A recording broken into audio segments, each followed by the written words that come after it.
Casanova, mafia, चोर, जालसाज, ठग, लुटेरा, तस्कर, हत्यारा, बिकनी किलर, हत्यारा सांप, ये वो शब्द हैं जो 70 के दशक में दुनिया के सबसे कुख्यात अपराधी शोभराज के साथ जुड़े हुए हैं।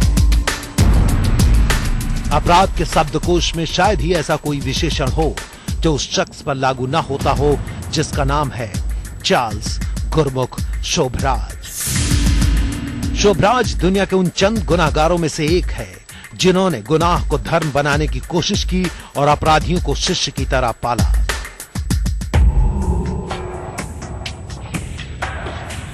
सत्तर के दशक में थाईलैंड के खूबसूरत और सैलानियों से भरे शहर पटाया में चार्ल्स शोभराज ने अपने क्राइम कम्यून की स्थापना की। 60 के दशक में अमेरिकी अपराधी चार्ल्स मेंशन की राह पर चलते हुए 1975 में शोभराज ने अकेले दम पर वो करने की कोशिश की जो आज बड़े बड़े माफियाओं के बस में नहीं है। चार्ल्स शोभराज के अपराध की शैली भी अजीब थी। शोभराज अपने शिकार में गुनाह के जरिए भरोसा पैदा करता था और फिर उस भरोसे को एक और गुनाह से लूट लेता था, उसे मार देता था। चार्ल्स ने हर उस शख्स को धोखा दिया जिसने उस पर भरोसा किया।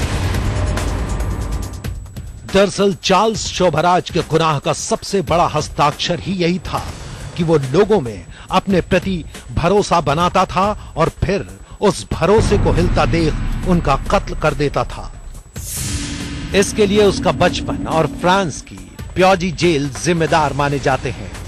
प्यार की चाहत में परेशान बच्चे के दिमाग में अपराध का ये मनोविज्ञान दुनिया के उस शहर की प्योजी जेल में पनपा जिसे उसकी सांस्कृतिक नफासत के लिए दुनिया भर में पेरिस के नाम से जाना जाता है। टूटते रिश्तों के बीच पले बढ़े चार्ल्स शोभराज ने जिंदगी में सिर्फ और सिर्फ खुद को पहचाना और खुद की चाहत को पालने पोसने के लिए वो फ्रांस के एक रेस्तरां में बावर्ची बन गया।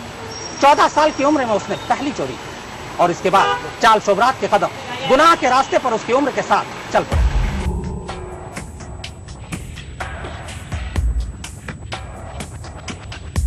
उन्नीस 1963 में पहली बार शोभराज अपने गुनाह के लिए जेल के सीखचों के पीछे पहुंचा। शोभराज जेल से बाहर आया तो उसने पेरिस में माफिया से रिश्ते बनाए। चोरी, तस्करी जैसे गुनाहों में डूबने लगा चार्ल्स। गुनाह के रास्ते पर चलते हुए शोभराज की जिंदगी में पहला प्यार भी आया जिसका नाम था चैंटल। ये बात 1969 की है।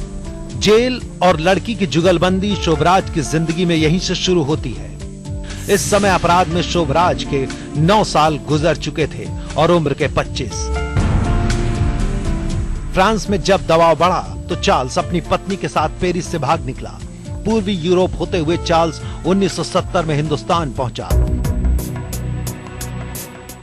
चार्ल्स ने मुंबई को अपना ठिकाना बनाया। मुंबई में शोभराज की बेटी ने जन्म लिया। शोभराज मुंबई में तस्करी और कार चोरी से कमाई करने लगा, पर यहां उसे एक नई लत लग गई, जुएबाजी की। कहते हैं शोभराज के खून में गुनाह था, इसीलिए उसकी फितरत हमेशा ऐसे रास्ते खोजती थी जो किसी साजिश पर जाकर खत्म होते। मुंबई में रहते हुए शोभराज ने अफगानिस्तान, पाकिस्तान और हिंदुस्तान के बीच होने वाली हथियारों की तस्करी की साजिश रच डाली। 1971 में वो अपनी पत्नी के साथ काबुल पहुंचा। काबुल से पाकिस्तान होते हुए भारत में हथियारों की खेप का धंधा चमक गया। इसी चक्कर में चार्ल्स शोभराज ने पाकिस्तान के रावलपिंडी शहर में पहला कत्ल किया। उसने एक टैक्सी ड्राइवर को लूटने के लिए उसे बेहोशी की दवा दे दी, जिससे ड्राइवर की मौत हो गई। इसके बाद हालांकि चार्ल्स शोभराज पाकिस्तान से तो भाग गया, लेकिन हथियारों की तस्करी चलती रही।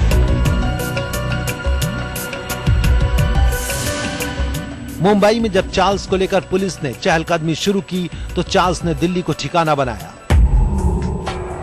1973 में चार्ल्स ने दिल्ली के अशोका होटल में डकैती डाली। वो गिरफ्तार हुआ, तिहाड़ जेल पहुंचा। उस वक्त चार्ल्स को भी नहीं पता था कि उसकी आने वाली जिंदगी का बड़ा हिस्सा इसी जेल में कटने वाला है। और यहां से निकलने के लिए चार्ल्स ने अपनी आजमाई साजिश को अपनाया।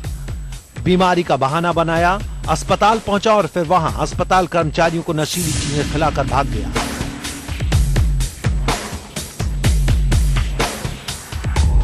अब चार्ल्स ने काबुल को अपना ठिकाना बनाया। करीब 1.5 साल उसने वहां हथियारों की तस्करी की। हिप्पियों के बीच उसने ठगी और लूट को अंजाम दिया। चार्ल्स पकड़ा गया। वहां भी उसने बीमारी के बहाने और अस्पताल में नशा दे भागने के फार्मूले को अपनाया और परिवार को काबुल में छोड़कर ईरान के शहर तेहरान पहुंच गया। 2 साल तक चार्ल्स शोभराज पूर्वी यूरोप और मिडिल ईस्ट में भटकता रहा, गुनाह करता रहा। इसी दौरान इस्तांबुल में चार्ल्स का छोटा भाई आंद्रे उससे मिला। दोनों भाइयों ने स्थानीय अपराधी हाकिम के साथ मिलकर जी भर के अपराध किए। बाद में शोभराज ने हाकिम को इस्तांबुल में ही ठिकाने लगा दिया, पर एथेंस में दोनों भाई पकड़े गए। चार्ल्स एक बार फिर चालबाजी कर भाग निकला और उसका भाई पहुंच गया जेल। एथेंस से भागकर चार्ल्स पहुंचा थाईलैंड। यहीं से शुरू हुआ ताबड़तोड़ हत्याओं और ठगी का वो सिलसिला जिसने चार्ल्स को बिकनी किलर का नाम दिया।